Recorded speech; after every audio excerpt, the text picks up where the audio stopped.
Muy buenos días, Dios les bendiga. ¿Cómo están hoy? ¿Contentos? ¿Felices? ¿Sí? ¿Hay motivos para estar felices? Bueno, qué bueno, me alegra. La iglesia sabe que venimos en un proceso de estudiar algunas cosas claves con lo referente al servicio, y ya estudiamos los dones, ¿verdad?, del Espíritu Santo. Ahora vamos con los dones ministeriales. ¿Sí se acuerdan? ¿Estuvo? ¿Ha notado? ¿Sí? Bueno, todavía seguimos con los dones ahora ministeriales, de los cuales ya el domingo pasado, si usted vino, se estuvo hablando acerca del don ministerial del apóstol y el don ministerial no escucho, del profeta.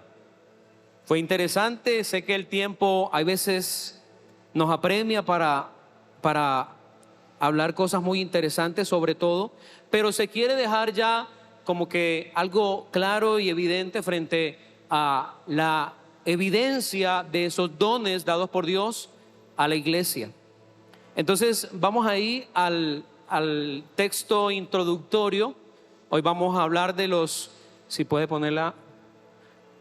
Hoy vamos a hablar del don evangelista, del don ministerial del evangelista y del pastor. Y le pido el favor que esté muy atento, porque hay cosas muy interesantes. A veces usted tiene el don, pero quizás por algunas cosas tiene el llamado, no ha podido saber, y usted a veces dice: yo porque siento esto, y a veces yo me siento impulsado, pero me quedo.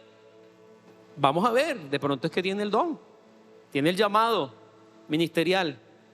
Así que vamos a ver.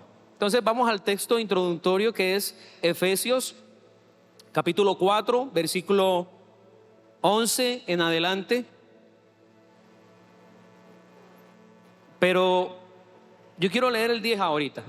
Vamos a leerlo desde el 10. Está hablando del Señor Jesucristo. Dice: Él descendió y Él mismo también subió por encima de todos los cielos para llenarlo. ¿Para llenarlo qué? ¿Qué llenó Dios?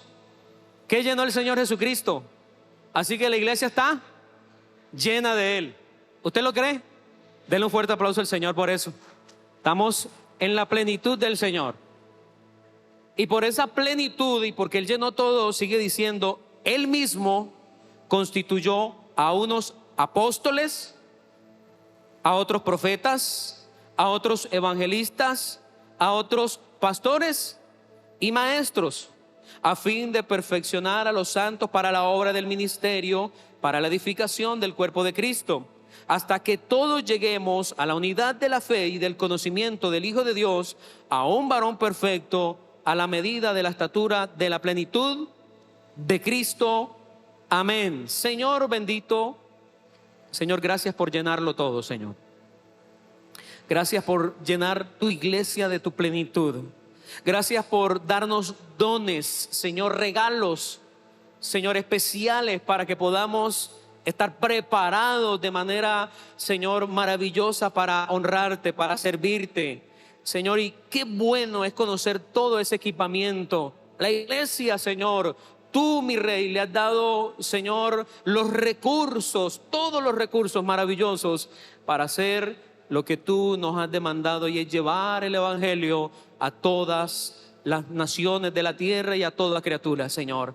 Así que hoy, Padre, ayúdanos a entender estas verdades, ayúdanos a ser enseñados, instruidos por tu palabra, y que, Señor, toda oposición, todo lo que aún se levante en contra del conocimiento de Dios, lo llevamos cautivo a la obediencia a Cristo.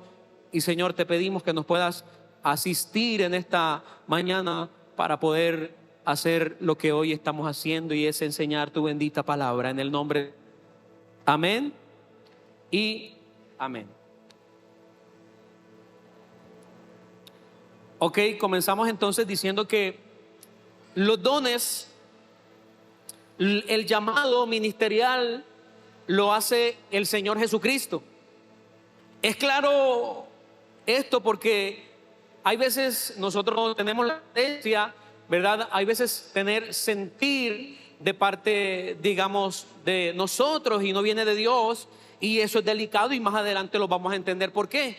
Pero el apóstol Pablo es muy claro al decir que quien constituye, quien llama con un don especial sobrenatural para servir en la iglesia es el Señor Jesucristo. Él hace ese llamado especial y sobrenatural a los que van a servir de manera específica y objetiva en diferentes áreas o en diferentes llamados. Y según este mismo texto, el fin es ¿cuál? Ahí lo leímos ya: perfeccionar, o sea, hacer aptos, preparar a los santos para el servicio, para la obra del ministerio. Ahora, esto también se hace para que nosotros podamos ser edificados, ¿verdad? Y la meta de Dios a través de los ministerios, de ese regalo tan maravilloso, es de que todos lleguemos a la unidad de la fe y del conocimiento de Dios. Quiere decir que nosotros estamos en un proceso de ¿qué? De asistencia, de preparación, de llegar y conocer un poco más del Señor. Y eso lo hace Dios a través de los ministerios que Él ha regalado. Qué bueno, y gloria a Dios por los ministerios. Recuerde que el que comenzó la obra en usted, quiere decir que estamos en un proceso de perfeccionamiento, y Dios usa su espíritu, su palabra y los ministerios para llegar a prepararnos para Él, para llegarnos a preparar en el conocimiento de Dios, y para que podamos llegar, mire la vara que nos ponen, ¿verdad? La medida, la estatura de Cristo. Así que, ¿será que necesitamos de esos ministerios hoy en día dentro de la iglesia? Claro que sí, porque todavía nos falta ser perfeccionados, nos falta ser instruidos y nos falta ser perfeccionados. Entonces, estamos claros ahí, ¿verdad? Ahora, hay unos llamados especiales que tienen una labor específica dentro, y por eso Dios es tan perfecto, porque Él sabe cómo desarrolla y a quién llama de manera especial para que se desarrolle en ese llamado especial. Y por eso estamos entonces tomándolo uno a uno, estamos hablando de ese don y de cómo ese don se ejecuta, cuáles son las evidencias, porque de esa manera creo que podemos entender si nosotros nos sentimos relacionados con identificados con esos dones. Esa es la idea, porque recuerde que la finalidad es que todos podamos servir aquí, porque aquí alguien alguna vez dijo, y otros lo han repetido, personas de mucho conocimiento, que cuando nosotros nos convertimos al Señor, por lo menos un don nosotros recibimos de Dios, por lo menos uno. Así que con ese don que recibimos, según la parábola de los dones, nosotros podemos desarrollar el servicio a Dios. Amén. Así sea con uno solo que recibimos. Ay, tengo uno. No, es que con uno, no, si con ese uno usted está listo y está preparado para servir al Señor. Entonces, vamos a iniciar con el don ministerial del evangelista. Y vamos con el concepto. El término evangelista viene del griego euangelistes, que literalmente traduce mensajero de la buena nueva, y se deriva del verbo griego evangelizo o evangelizar, que significa transmitir la buena noticia.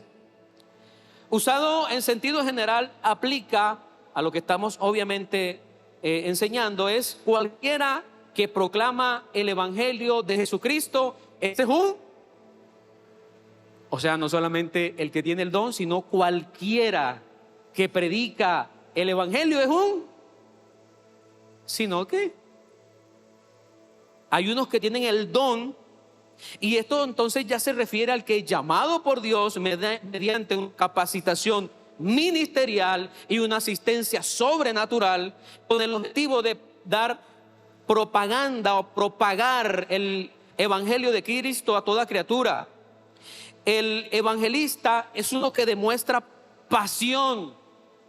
Que se le quede esa palabra aquí, pasión. Vamos, repítala conmigo. El evangelista demuestra pasión por la salvación de perdidos. Eso es algo que ellos no pueden resistir, y es la pasión. Así que por esa pasión que hay en ellos, ellos se esfuerzan por buscar mensajes inspirados por Dios para llegar ¿a quién? A los perdidos, para tocarles el corazón, para guiarles a el arrepentimiento, para guiarles al Señor Jesucristo. Esa es la definición de un evangelista. En pocas palabras, es una persona capacitada, llamada y ministrada por el poder del Espíritu Santo para desarrollar una pasión, escúcheme, una pasión por predicar el evangelio de Jesucristo, por mostrar a Jesucristo como Mesías. Ahora vamos a ver unos ejemplos, ¿verdad?, de cómo se evidencia este ministerio. Qué bueno que pueda estar anotando, sería maravilloso. Entonces vamos a alguien muy conocido que es el evangelista Felipe, y vamos a Hechos capítulo 21, versículo 8. Hay textos que solamente les voy a dar la cita, usted lo anota y después lo busca en casa, porque como es siempre muchas cositas que decir, quiero avanzar.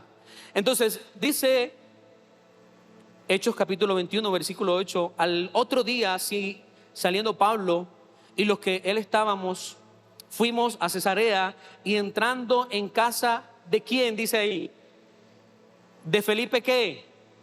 Él, que era uno de los 7, posamos con él. ¿Cómo así que era uno de los 7? ¿De los 7 qué? A ver, los que leyeron o los que estudiaron, ¿de los 7 qué?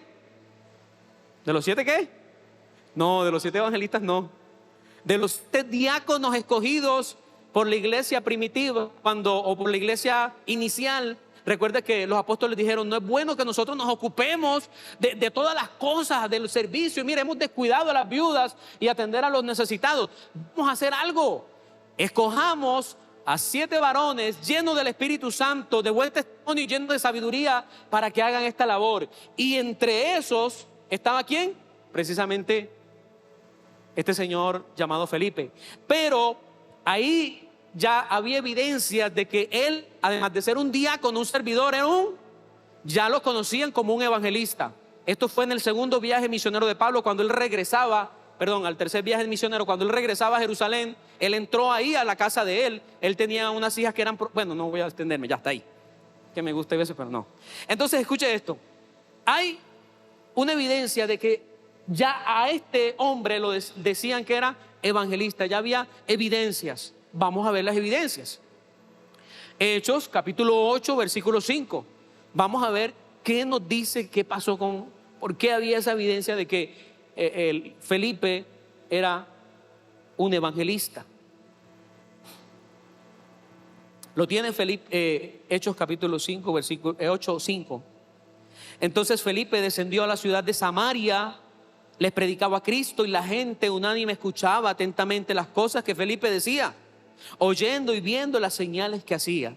Porque de muchos que tenían espíritus inmundos salían estos dando grandes voces, y muchos paralíticos y cojos eran sanados. Así que había gran gozo en aquella ciudad. Ahora salte al versículo 12. Dice: pero cuando creyeron a Felipe, que anunciaba el evangelio del reino de Dios y el nombre de Jesucristo, se bautizaban hombres y mujeres. También creyó Simón mismo, y habiéndose bautizado, estaba siempre con Felipe, y viendo las señales y grandes milagros que se hacían, estaba atónito. Así que primero vamos a sacar unas ideas de esta primera etapa del evangelismo o del ministerio evangelista de Esteban. Entonces hay unas evidencias, ¿verdad?, de que él era evangelista. Si las quiere anotar, la primera es que el evangelista, o el que tiene el don ministerial del evangelista, en cada momento, sea cual sea la situación, se encuentra la oportunidad para hablar o para predicar de Jesús. Mire que al comenzar el relato dice que él venía y llegó a Cesarea. O sea, él no estaba en Cesarea, él venía de Jerusalén y estaba llegando a Cesarea. Ahora, ¿por qué creen ustedes que el evangelista Felipe, estaba llegando a Cesarea? A ver, ¿quién me dice por qué? Alguien que estuvo en ese tiempo allá, o por lo menos leyó. Bueno, Escúcheme, él venía, como muchos otros, estaban huyendo de la primera persecución que hubo en contra de la iglesia. Y era que en el capítulo anterior, Pablo estaba acolitando, estaba autorizando, estaba ahí cerca de los que estaban apedreando a uno de también los diáconos, que era Esteban. ¿Se acuerda que lo cogieron los religiosos y lo llevaron y en última lo terminaron apedreando? Desde ese momento Pablo dijo: uy, qué belleza, así es que ahora denme en cartas que voy a perseguirlos y a arrasarlos y a matarlos a todos. Así que esa gran persecución hizo que muchos se esparcieran por todos los lugares cercanos, ¿verdad? Y entre ellos estaba Felipe. Así que Felipe no venía de viaje, no venía de turista, no venía a visitar una familia. Él venía huyendo de la persecución. ¿Y por qué era la persecución? ¿Por qué era la persecución? Porque por Jesucristo, ¿verdad? Por el evangelio. Así que mire que cuando él llegó, él no le importó la situación. Imagínense: oye, si me vienen persiguiendo para matarme por causa de la predicación, ¿qué hago yo? A ver, ¿qué hace el que no tiene el don de evangelismo? Ey, no, prefiero callar. Más adelante yo le voy a servir al Señor. Más adelante, deja que se pase la cosa está maluca. Vamos más adelante. Yo no lo estoy negando, sino que ahora es hora de quedarse callado. Bueno, para el que tiene el don de evangelista, como es algo impuesto por Dios, él incluso aprovecha cada situación, cada momento. ¿Para qué? Para predicar. Incluso esto para él fue: uy, me lanzaron al estrellato, perdón que lo diga así, me lanzaron al ruedo, a lo que yo quería. Aquí estoy bien, aquí voy a desarrollar la capacidad de predicar el evangelio. Al Felipe nada lo paró. Él siguió predicando, él siguió hablando. Así que los evangelistas no los detiene nada. Van a un velorio y todo el mundo calladito, y ellos: no, es que la Biblia dice que el Señor viene y tenemos que estar preparados. O sea, ellos aprovechan. Ellos, no hay momento en que ese calor, eso que Dios ha puesto en ellos lo sufran. ¿Se acuerdan cuando Jeremías dijo que la palabra de Dios era como un fuego por sus huesos? Y él dice: yo no lo pude resistir. Bueno, los evangelistas no pueden resistir el poder, aprovechar sea cual sea la situación, el poder hablar del Señor Jesucristo.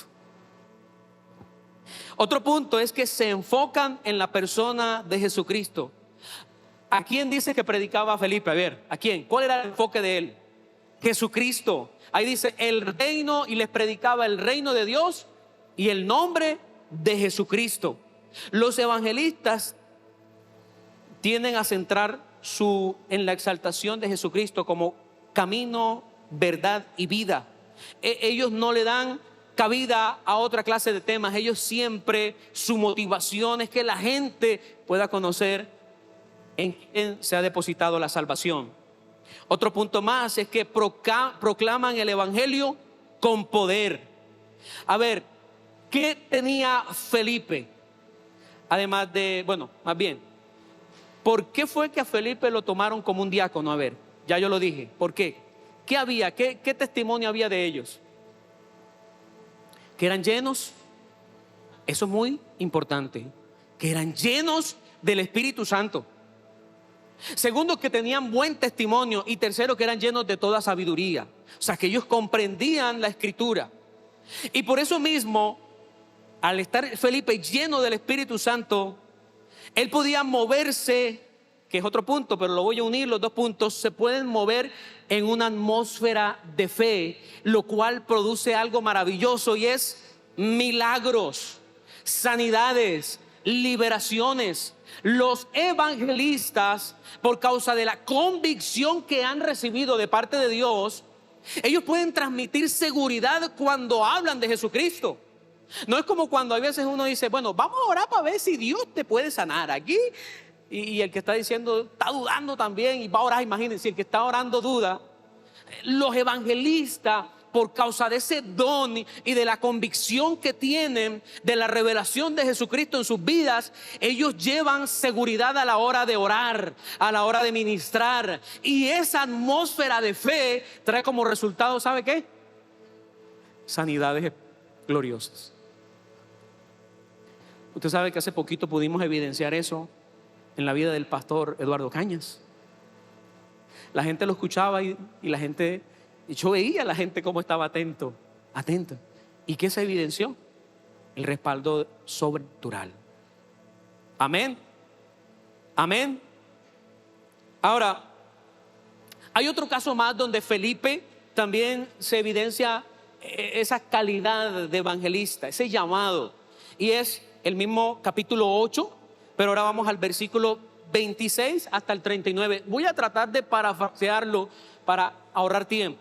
Y es cuando Felipe, estando, no sé, quizás acostado, quizás leyendo la palabra del Señor, no sé qué estaba haciendo, pero dice que él escuchó la voz de un ángel. Y el ángel le dijo lo siguiente: hey, párate, levántate y ve al sur por el camino que desciende de Jerusalén a Gaza, el cual es en el desierto. Le dijo para qué el ángel. Le dijo, ayúdeme. No, solamente le dijo, hey, levántate, párate y ve al desierto. ¿Qué hizo Felipe? Obedeció, porque sigue la historia. O sea, eso me dice que sí obedeció. Entonces él se levantó y descendió. Y mire la escena que se encontró. A un etíope. Él no sabía cuál era la tarea que ese día tenía el Señor preparada para él, pero él fue obediente, y la escena que se encontró fue una escena maravillosa. Dice que un etíope, ¿verdad? Dice que era alguien importante, ¿verdad? Era el funcionario de la reina de Candace, venía de Jerusalén de adorar, ¿verdad? Y dice que sentado en su carro veía al profeta Isaías. Usted sabe esa historia.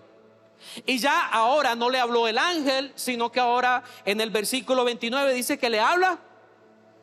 ¿Hay que dice que le habla quién? Ahora le habla el Espíritu Santo. Y ahora vamos a ver cosas bonitas de esto. Y dice que acudiendo Felipe oyó lo que leía el profeta y dijo, ¿entiendes lo que lees? Mire qué tremendo esto. ¿Cómo escuchó Felipe lo que leía? Si este funcionario iba en un carro guiado por caballos, ¿cómo iba? O sea, ¿cómo esa escena? Imagínense. Era el obediente del evangelista, que eso ahorita lo vamos a ver, pero no me voy a adelantar. Y sigue diciendo de que él leía el pasaje: como oveja a la muerte fue llevado, y como cordero mudo delante del que los trasquila, así no abrió su boca.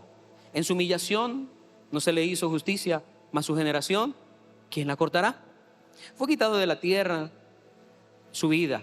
Respondiendo el eunuco dijo a Felipe, te ruego que me digas de quién dice el profeta esto, si de él mismo o de algún otro. A ver, ¿y qué hizo Felipe? Dice que comenzando desde ahí le anunció quién.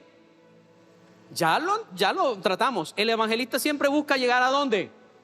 ¿A dónde? A Jesucristo. Y dice que desde ahí le predicó a tal punto que lo llevó al evangelio de Jesús. Y dice que aquel hombre, llegando a cierta agua, le dijo el eunuco a Felipe, ¿qué impide que yo sea bautizado? Y Felipe le dijo, si crees de todo corazón, bien puedes. Y él respondió, ¿qué respondió? Que se le grabe porque ahorita vamos a tratar puntos. Creo que Jesucristo es el Hijo de Dios. Y mandó a parar el carro, descendieron ambos al agua, Felipe el eunuco, y le bautizó. Cuando subieron del agua, el Espíritu del Señor arrebató a Felipe, y el eunuco no le vio más. ¿Y cómo siguió su camino? ¿Y qué había en la ciudad de Cesarea cuando él predicaba? Dice que gozo. Ojo. Entonces vamos a sacar otros puntos con esta otra intervención de Felipe. Aquí ya van varios puntos. Un punto: la habilidad del evangelista para adaptarse y obedecer al Espíritu Santo. Mire, tremendo esto.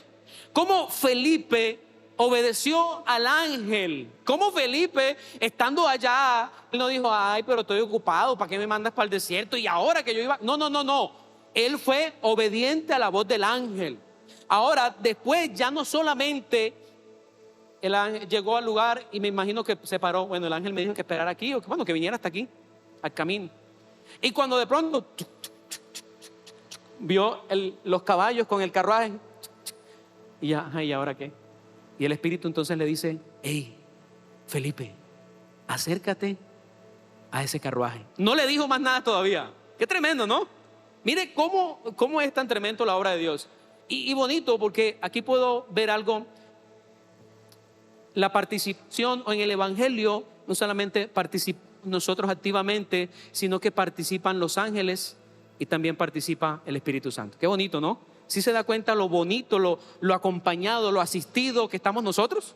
¿No le da eso confianza? Saber que la obra del Evangelio está respaldada por el ángel de Jehová que acampa alrededor de los que le temen y los defiende. ¿No le parece maravilloso que el mismo Espíritu Santo provoca momentos cruciales para la vida de una persona influyente en el Evangelio? Este hombre más adelante cuenta la historia que iba a propagar el Evangelio por toda Etiopía, comenzando desde la reina. Y es una historia bonita, ahora no la voy a decir. Pero imagínense, Felipe ahí frente, vio el carruaje y Felipe lo único que dice, bueno, voy a pegármela aquí.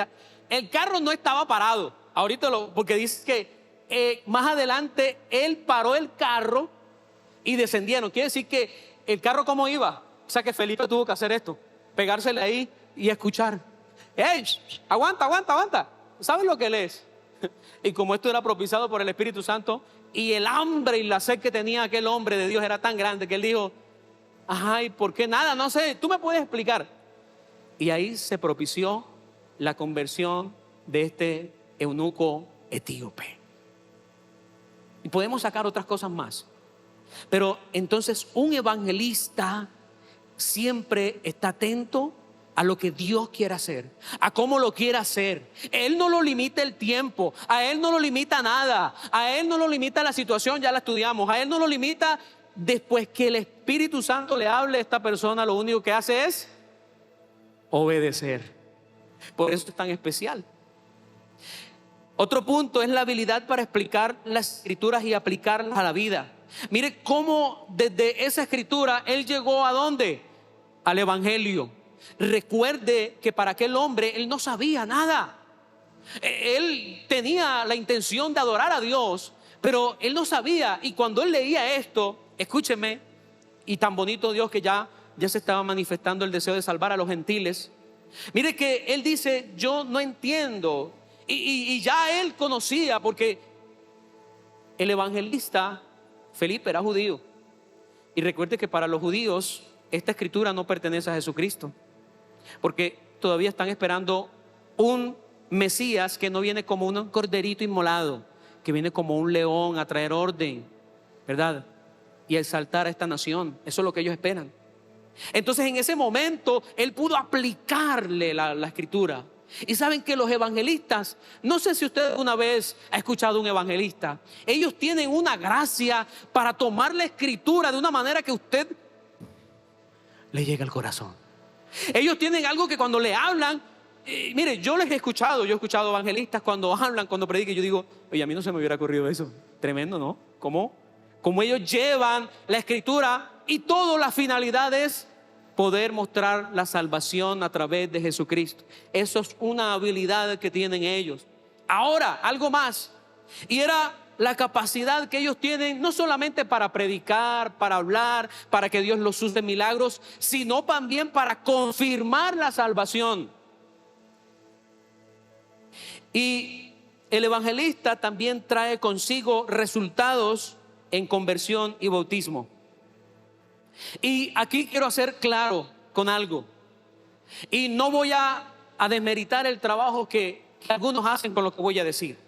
Y es que yo mismo, no es que me lo han dicho, aunque también me lo han dicho, pero yo mismo he escuchado a personas que se hacen llamar evangelistas y que andan por ahí con bafles y con cornetas, ¿cómo se llama eso? Con altavoces, predicando. Y muchas veces yo a ellos los he escuchado hasta hablar en lengua en la calle. Y yo digo, un evangelista hablando en lengua al no convertido, al que no conoce, ¿qué va a entender él, hermano? Eso se deja para la iglesia, ya lo aprendimos también. Y Rabbi Shekiri Pirhoy, y la gente, son locos que hacen por ahí, con razón. También he escuchado a esas personas que salen con los bafles predicar, pero lo único que hacen es denigrar,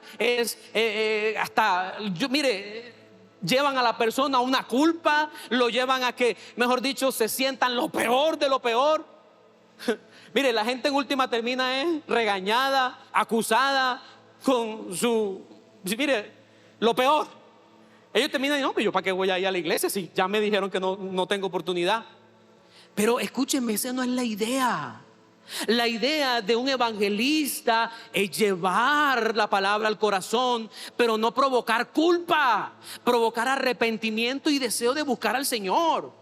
Ese es el deseo. Incluso él no anda por ahí, el evangelista no anda por ahí predicándole y dejar la palabra suelta. No. El verdadero evangelista no solamente se preocupa por predicar, sino también porque el que creyó, venga, vamos a ayudarte en el proceso, incluso vamos a llevarte al bautismo.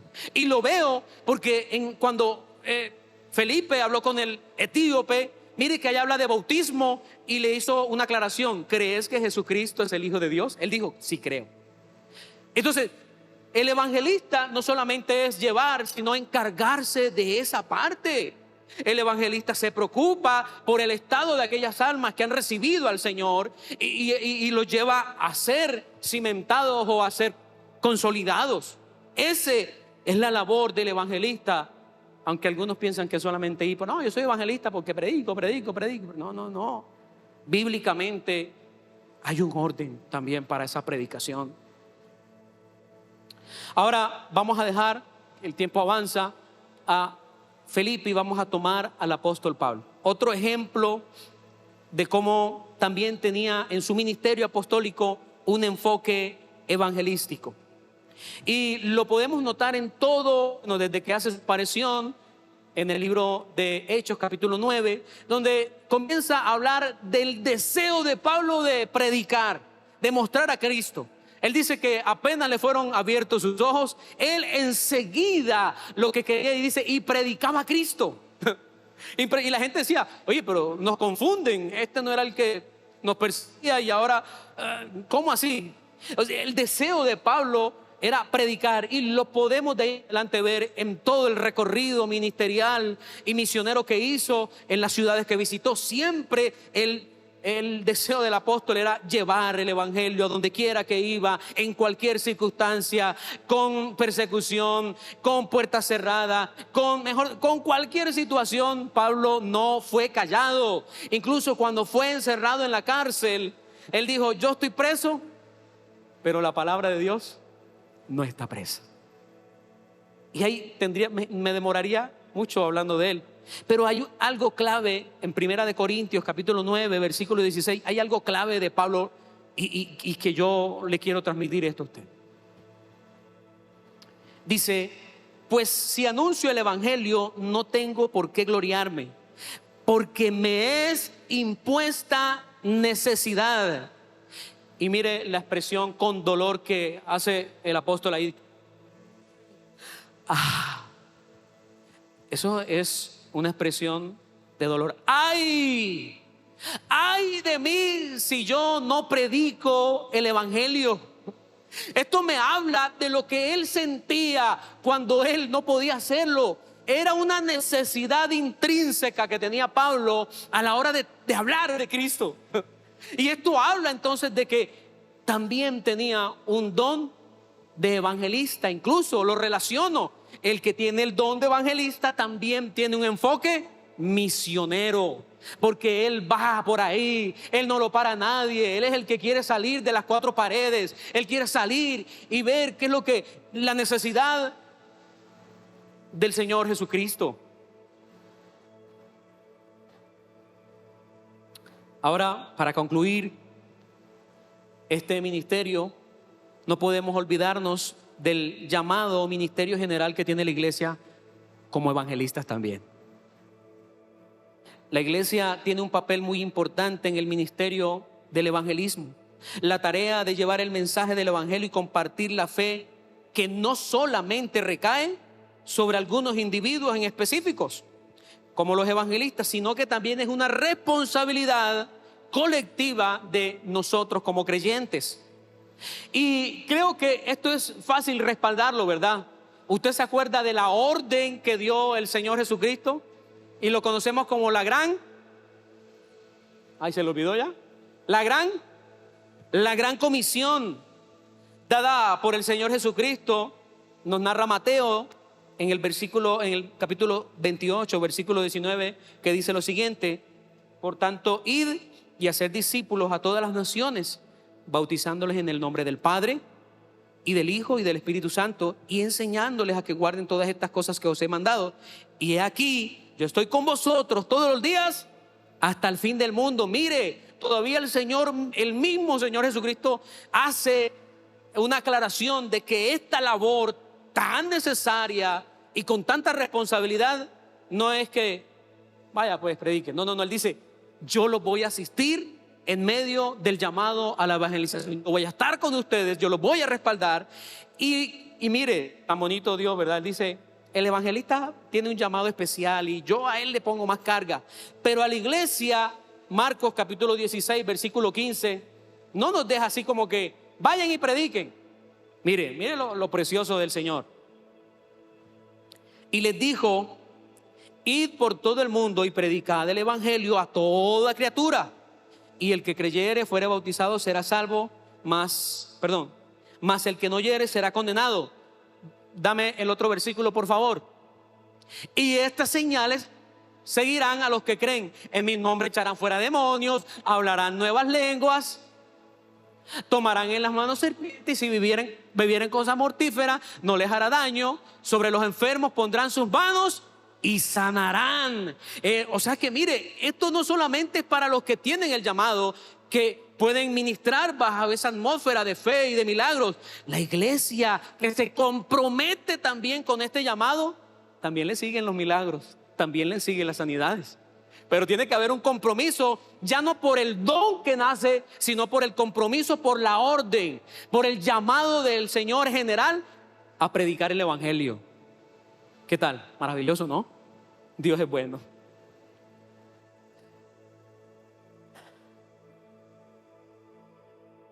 La gran comisión dada de manera general a toda la iglesia nos insta a todos los discípulos a hacer discípulos, bautizar y enseñar, indicando un llamado colectivo para compartir el mensaje de salvación.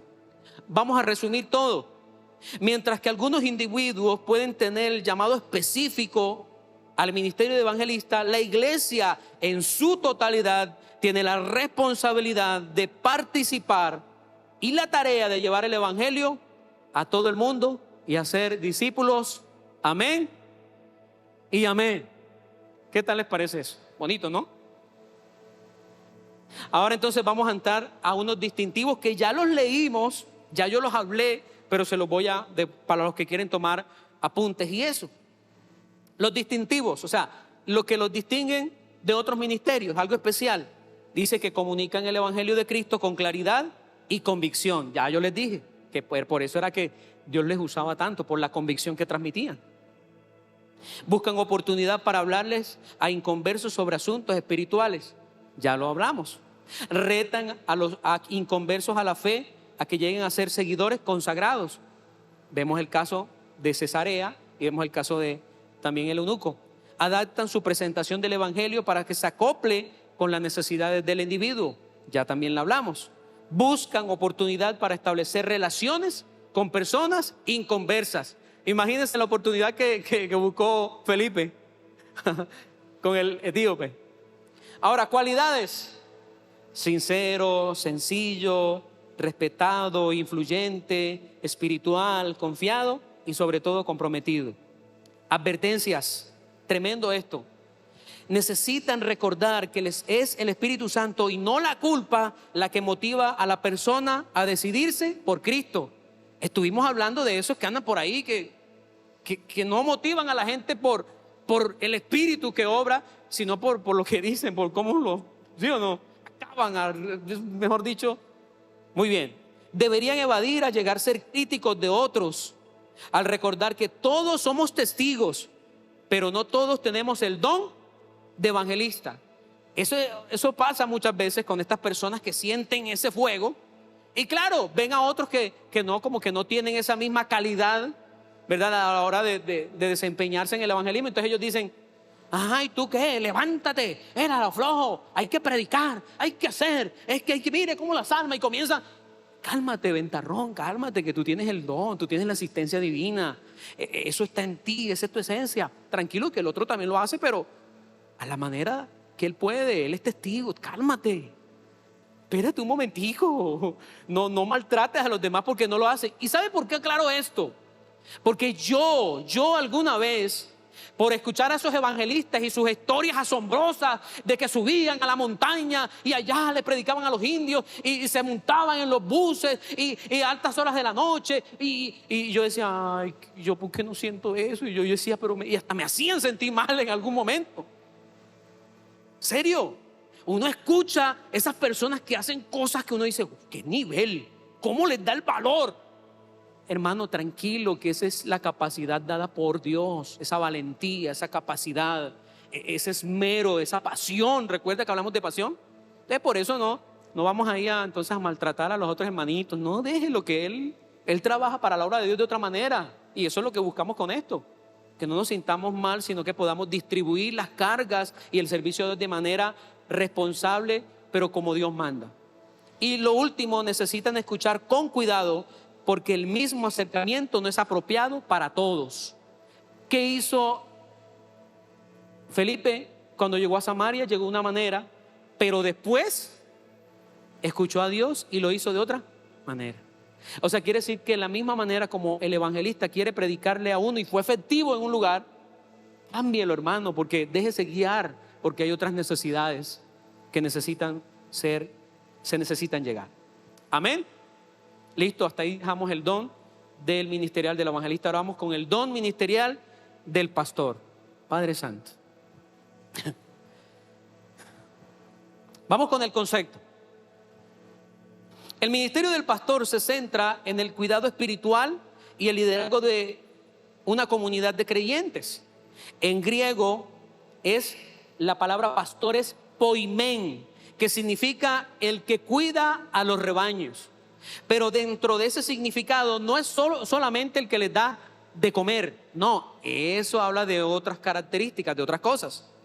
El pastor el pastor está encargado de cuidar la vida espiritual de aquellos que aceptan a Cristo y permanecen bajo su cuidado en una iglesia o congregación local.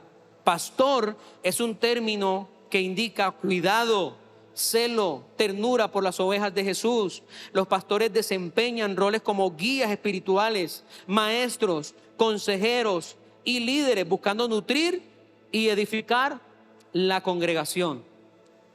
Ahora miremos unos ejemplos, ¿verdad?, del pastorado bíblico. Y al primero que quiero citar es al pastor Pedro. Nueva versión internacional. Algunos de pronto dicen: pastor Pedro. Vamos a ver, que algunos lo conocen solamente como apóstol. Vamos a ver qué dice la escritura. Primera de Pedro, capítulo 5, versículo 1 al 4, nueva versión internacional. Dice así: a los líderes de la iglesia que están entre ustedes, yo, que soy líder entre ellos, testigo de los sufrimientos de Cristo y partícipe con ellos de la gloria que se ha de revelar, les ruego esto: que pastoreen el rebaño de Dios que está a su cargo, no por obligación ni por ambición, sino con deseo de servir como Dios quiere. No sean tiranos con los que están a su cuidado, sino sean ejemplos para el rebaño. Así que lo primero que nosotros debemos definir acerca del llamado o del don ministerial del pastor es que esto no es por obligación. O sea, esto no se lo impone nadie. O sea, yo no es que veo no sé, yo creo que voy a tomar a tal persona porque lo veo que como que es juicioso en la iglesia, como que vamos a llamarlo pastor, yo quiero que sea pastor, dice otra autoridad. Hermanos, esto no se obliga, esto no se impone. Y quiero por un momento relatarle, cuando yo fui llamado a coordinar a los jóvenes, el pastor Sexto ya le habían dicho que él se iba a ir, y en una reunión de líderes principales me acuerdo que me dijo: hermano, le tengo que decir que usted es el que va a quedar coordinando a los jóvenes con su esposa.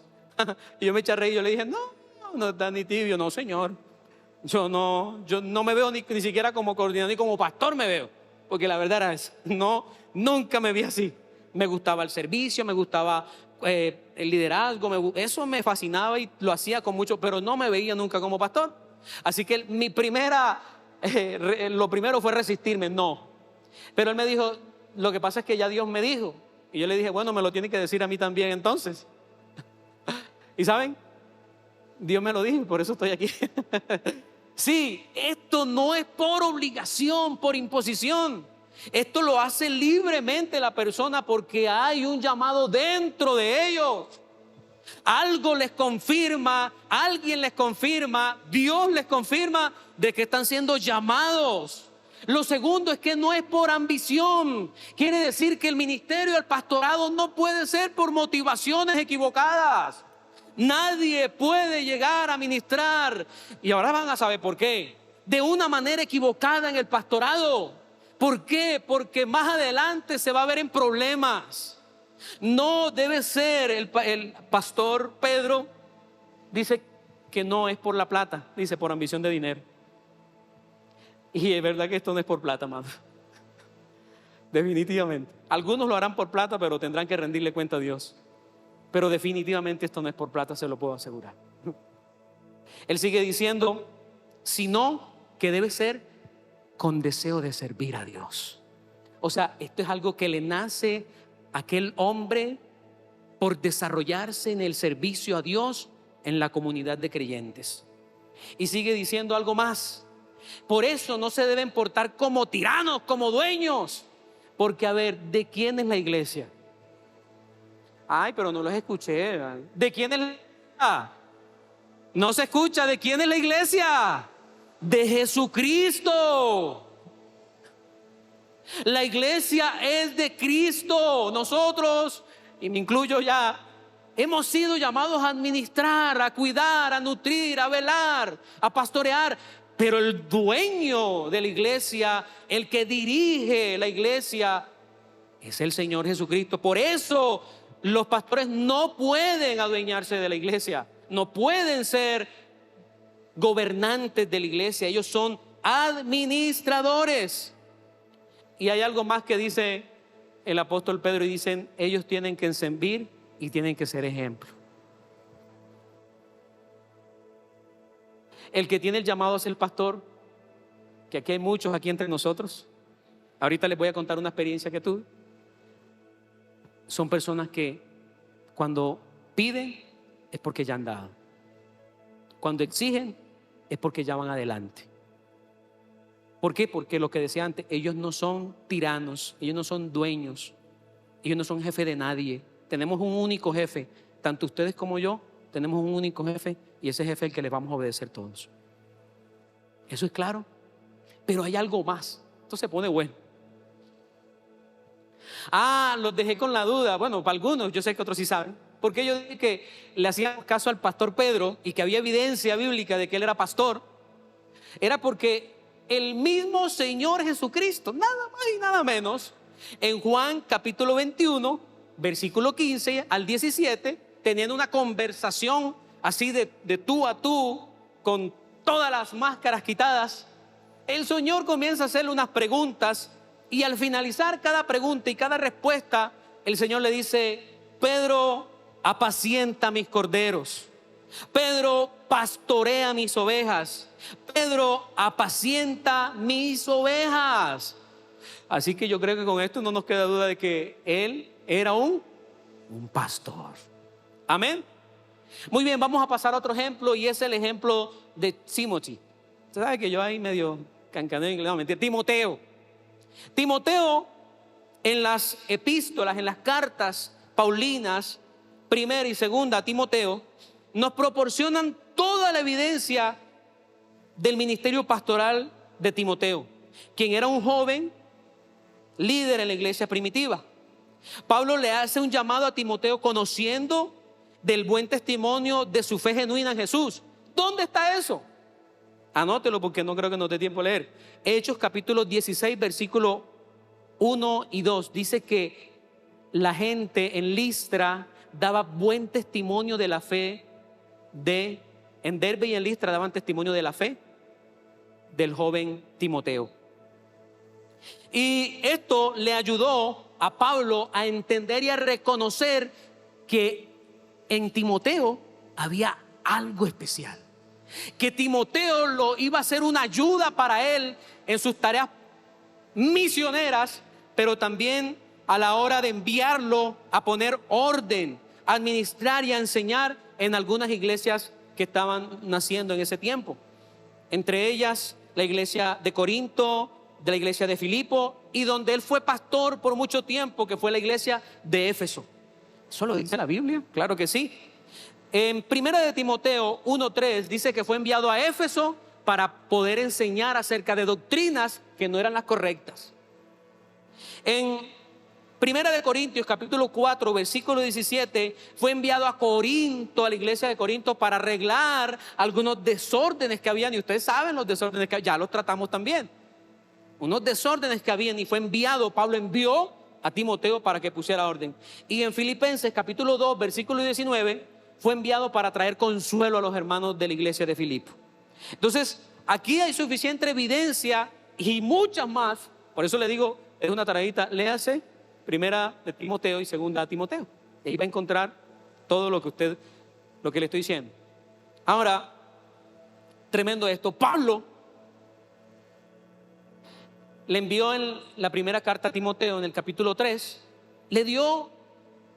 el apóstol Pablo le dio a Timoteo unas características, yo las he puesto como evidencias de aquellos que quieren servir en la labor como pastor. Escúcheme eso. Y Pablo le envió esto a Timoteo porque obviamente él quería formar más ministros, más pastores, y Pablo quiso advertirle de algunas características que tenían que ser evidentes dentro de la iglesia para poder llegar a ese cargo y para poder comprobar si había llamado o no había llamado. Entonces vamos a primera de Timoteo capítulo 3 versículo 1 al 7. En Nueva Versión Internacional, por favor. Vamos bien de tiempo.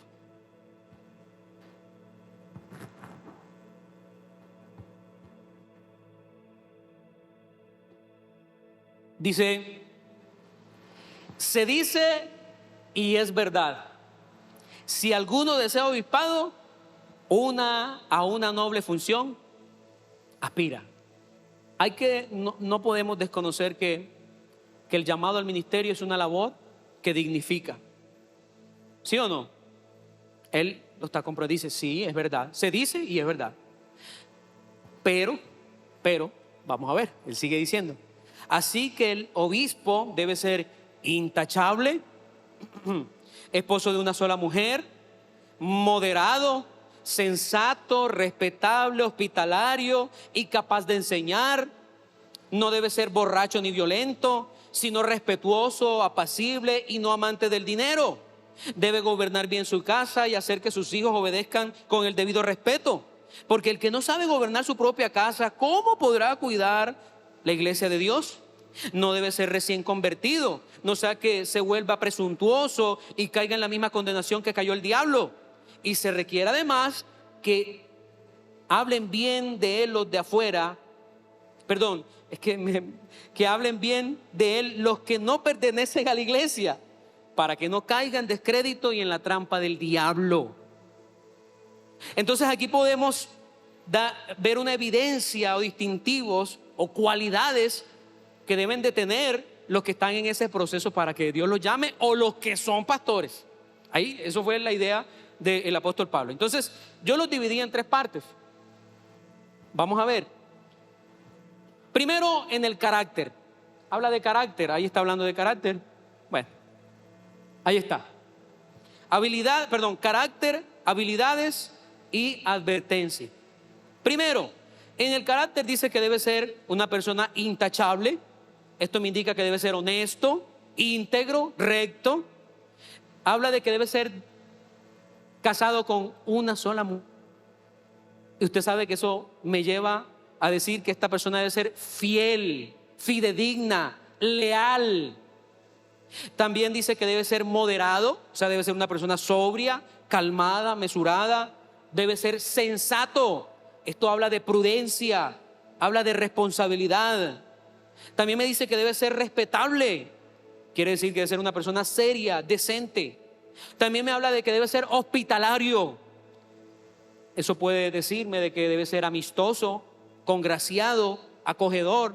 También me habla de respeto. Quiere decir que es una persona educada, amable. Y también me dice que debe ser una persona apacible. Esto me habla de mansedumbre, de tranquilo, de pacífico.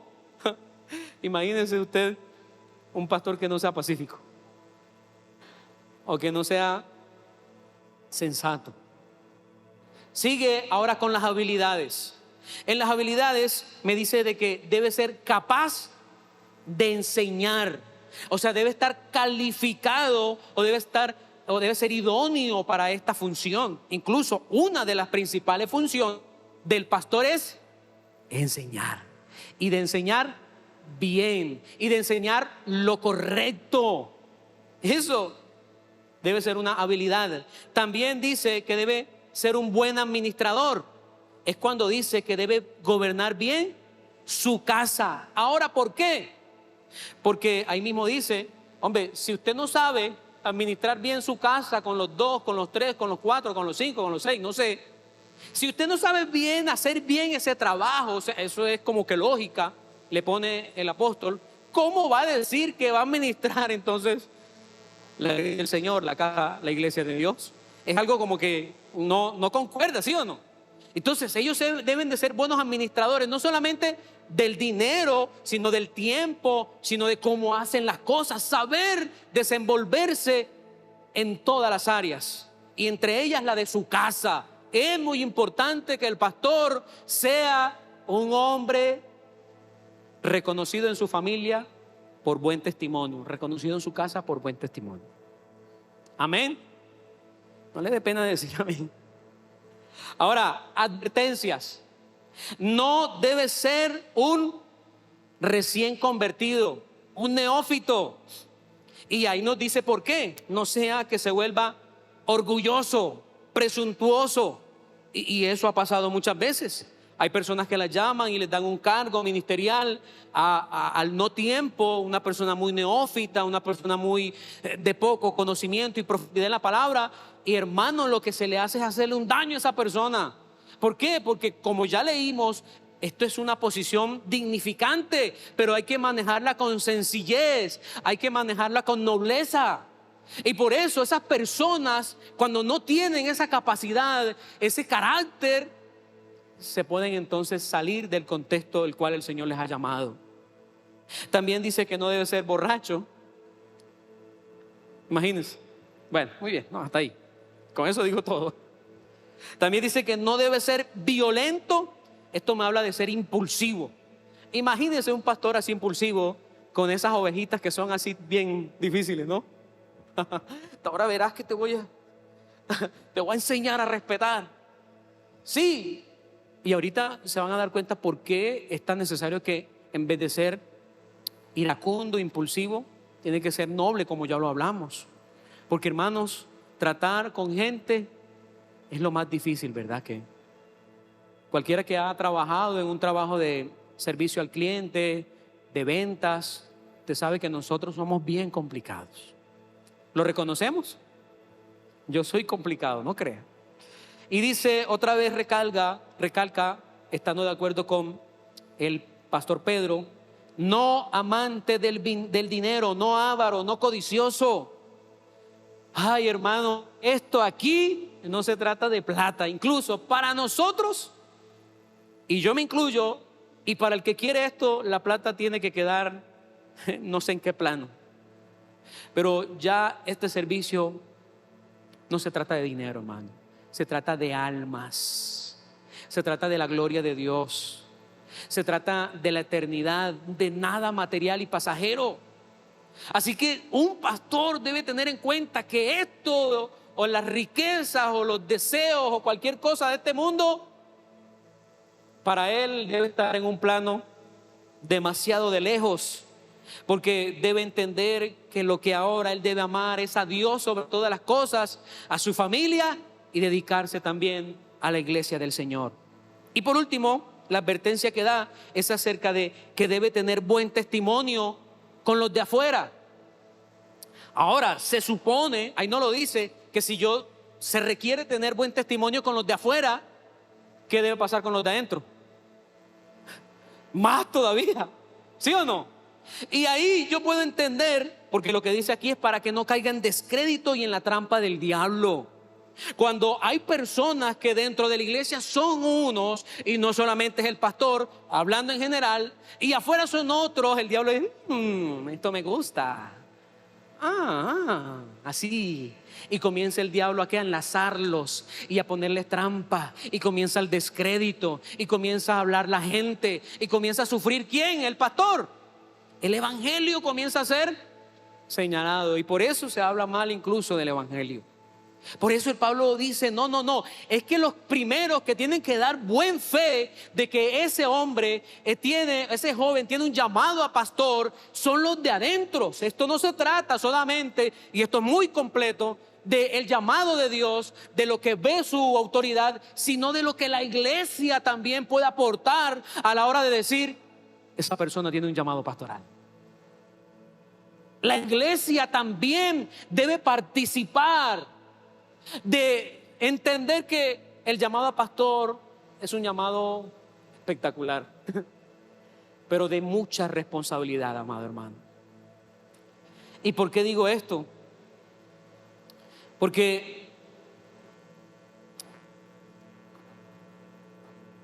el don espiritual de pastorear no solo se relaciona con el don, sino también se cumple plenamente cuando se acompaña de un carácter apropiado, evidenciado por la iglesia, por la comunidad local donde este individuo interactúa. Ahí se evidencia. Pero ¿por qué el llamado de pastor debe estar tan lleno de capacidades? ¿Por qué será? Imagínense la vara que tiene el pastor, la medida que tiene el pastor. Salmos capítulo 23. Imagínense, no lo vamos a leer, anótelo ahí, que eso es largo. La medida que tienen los pastores, o que tenemos los pastores, para poder hacerlo. En el Salmo 23, David demuestra el cuidado de un pastor y su misión múltiple y polifacética. Un verdadero pastor tiene que actuar como maestro, como consejero, predicador, evangelista, profeta, juez de causas complejas, hacer veces de psicólogo, conciliador, administrador eclesiástico, y además de otras tareas muy simples, como ser esposo, ser padre, y como pastor también de su familia, y muchas otras cosas más que por tiempo creo que no las podíamos decir, que el pastor es, Dios mío. La actividad pastoral es tan genuina, hermanos, y tan importante, que el profeta Isaías, hablando al pueblo de Israel sobre la liberación que le daría, usa la figura de pastor aplicándola a Dios mismo. En Isaías 40:11, mire lo que dice. Esto es maravilloso. Dice, como pastor dará su rebaño, en sus brazos llevará los corderos, y seno los llevará, y pastoreará suavemente a las recién paridas. Mire la ternura, ¿no? Mire lo que hace con los corderitos, con los débiles. Mire qué hace, cómo los toma en sus brazos, cómo los apacienta, cómo dice que los llevará en sus brazos, cómo pastoreará suavemente a las recién paridas. Para acabar de, como que dedito arriba, el Señor Jesús se hizo llamar como el buen pastor. Juan capítulo 10, versículo 11. Dijo Jesús: yo soy el buen pastor. El buen pastor, ¿qué hace? Cuando yo leo esto ilustra el duro sacrificio y la ardua dedicación que se espera de aquellos que lideran el ministerio pastoral. Si está el hermano Joy por ahí que me pueda colaborar. Imagínense, hermano. ¿No está? Ah, ok. Entonces puedes colaborar. Imagínense ese llamado tan tremendo. Imagínense el carácter. Imagínense las características de este llamado. Imagínense el ejemplo que tenemos, por lo menos en los otros. En el evangelista pues hay un llamado, hay un don. Pero escúcheme, aquí en el pastorado tenemos a Dios y tenemos a Jesús como el ejemplo a seguir. Tremendo, ¿no? Pero antes que algunos de los que yo sé que están sintiendo ese fuego ahí palpitar, así, se desanimen y digan: ay no, eso como que muy difícil. Yo les quiero decir algo, hermanos, esto no lo hacemos en nuestra fuerza. Recuerde que estamos hablando de una capacidad sobrenatural. Recuerde que estamos hablando de una asistencia misma del Espíritu Santo. Recuerde que es el Señor quien nos va a dar la capacidad para hacerlo. Recuerda que lo único que Dios quiere es usarte para su gloria y para su iglesia. Porque hay algunos que están resistiendo a esos llamados por miedo.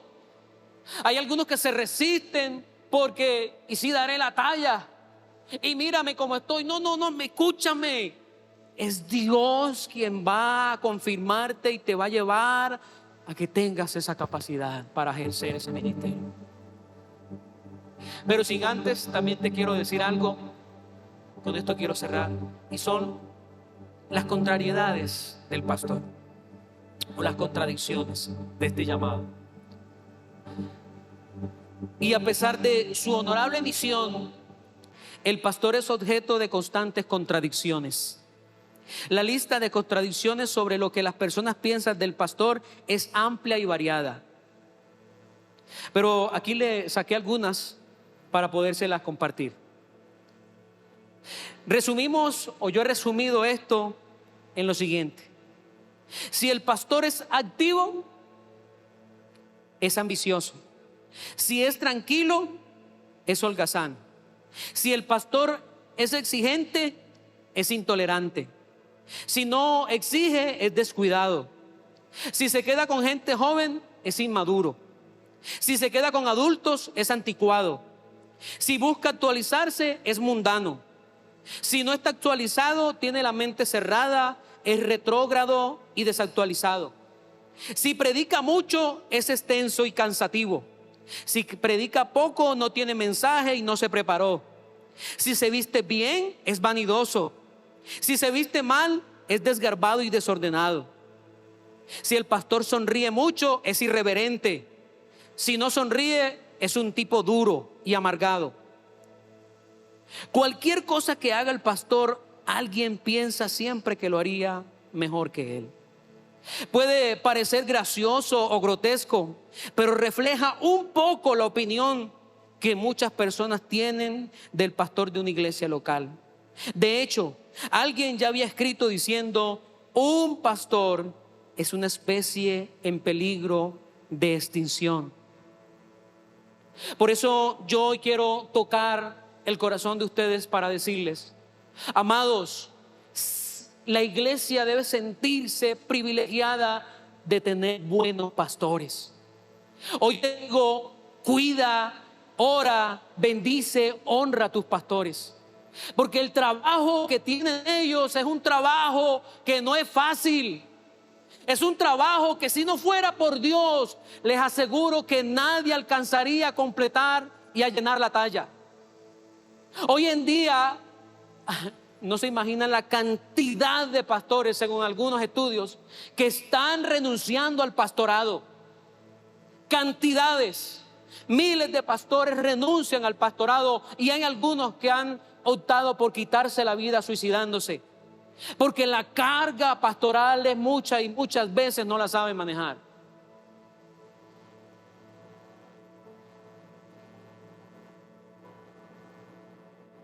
Pero vuelvo a decirle, hermanos, le voy a contar la experiencia que le dije al principio que tuve. Cuando estaba preparando esto, yo pensaba en todo esto. Y pensaba en la iglesia. Y pensaba en lo que Dios quiere hacer en la iglesia en estos tiempos. En lo que el Espíritu Santo está llevando al equipo a enseñar y a preparar. Para algunos puede ser tedioso. Ay, esas enseñanzas, lo mismo y lo mismo. Ay, no, que me predique. Mire, esto es importante, amada iglesia. Y cuando hubo un momento donde yo cerré los ojos, el Señor me mostraba ya predicando acá. ¿Y sabe qué podía yo ver? Que dentro de la iglesia, en ciertas personas, comenzaba una luz pequeñita a encenderse. Y esa luz pequeñita comenzaba a crecer, aquí en el pecho. Comenzaba a hacerse más iluminada. Hasta tal punto donde la iglesia fue llena, todo este lugar fue lleno de una luz que yo casi quedé. Hermano, el Señor está despertando variedad de ministerios que antes nunca habíamos visto manifestados en esta casa. Por eso no se resistan los evangelistas, no se resistan los pastores, porque ahí están entre nosotros. Aquí están hoy muchos. Aquí están. No te dé temor de ese llamado, porque Dios está contigo. Y hoy puedo asegurarte que si estás sintiendo algo aquí en el pecho, como un fuego, como un palpitar en tu corazón, el Señor está confirmando su palabra. Y el Señor va a hacer algo tan prodigioso en esta iglesia. Usted todavía no se lo puede creer, pero yo me lo creo. Hermanos, este lugar, este recinto no nos va a alcanzar. Ya yo le estuve diciendo al pastor, ¿y cómo hacemos si el tercer culto? ¿A qué hora y con este calor? Y dice él, hermano, yo digo amén. Pero yo diría, yo mejor compraría por allá en las afueras un lugar, 2 hectáreas. Yo se los comenté ya. Y hacer como una iglesia campestre para los domingos, para todos reunirnos los 1000, los 2000 que nos vamos a reunir.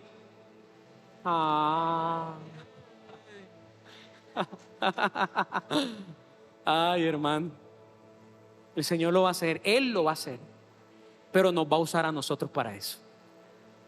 Así que este llamado y esta palabra que le voy a entregar, dada por el mismo apóstol Pedro y pastor Pedro, al finalizar las indicaciones que di al principio, dice, Primera de Pedro 5:4, por favor lo puedes poner, dice, así cuando aparezca el pastor supremo, ustedes recibirán la corona inmarchitable de gloria. Mire, yo sé que esto no es solamente para los que sirven en el pastorado, porque aquí toda la iglesia que participa en el servicio, en la evangelización, en el cuidado, en la consolidación, todos somos pastores. Y es que las características que le da el apóstol a Timoteo, es que eso no se lo vamos a dejar solamente a los pastores o a los que desean servir en la casa. Ese es un llamado a toda la iglesia. Ese es un llamado para ser intachables en todo, para presentar el evangelio como es digno, dice el apóstol Pablo. Porque el evangelio es tan poderoso que es digno de que su iglesia se comporte a la altura. Así que sí, hay un llamado un poco más exigente o más exigente para los pastores, pero la iglesia también tiene un llamado a comportarse como es digno del Señor. Póngase de pie.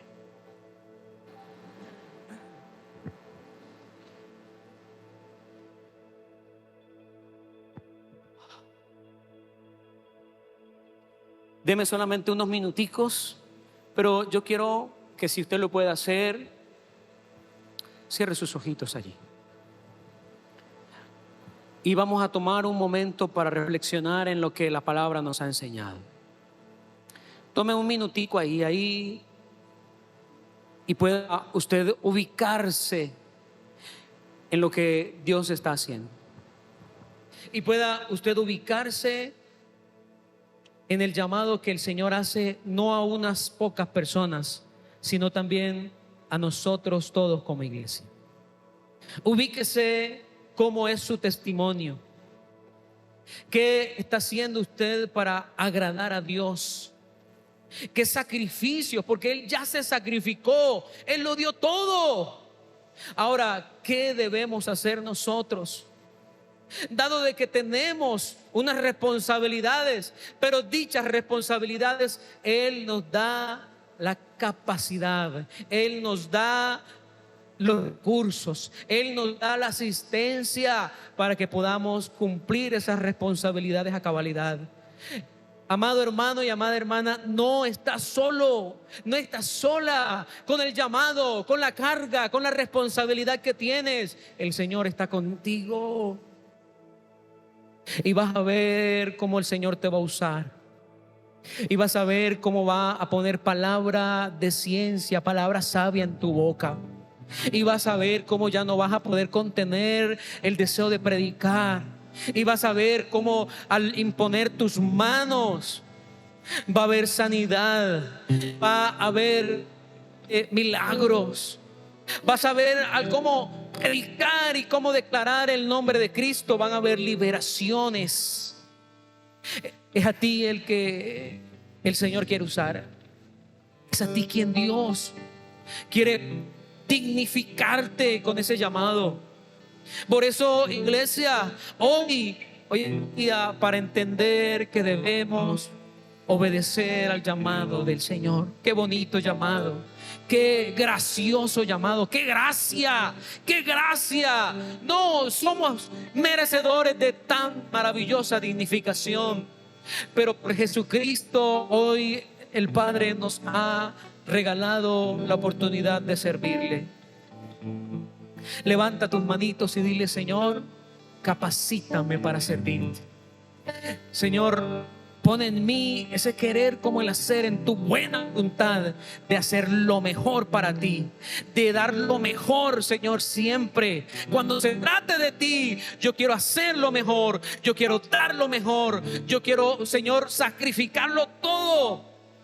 Mi tiempo, cualquier espacio, dígale: Señor, ayúdame a ponerte en el lugar correcto en mi vida, y que el servicio también pueda ser algo importante para mí, Señor.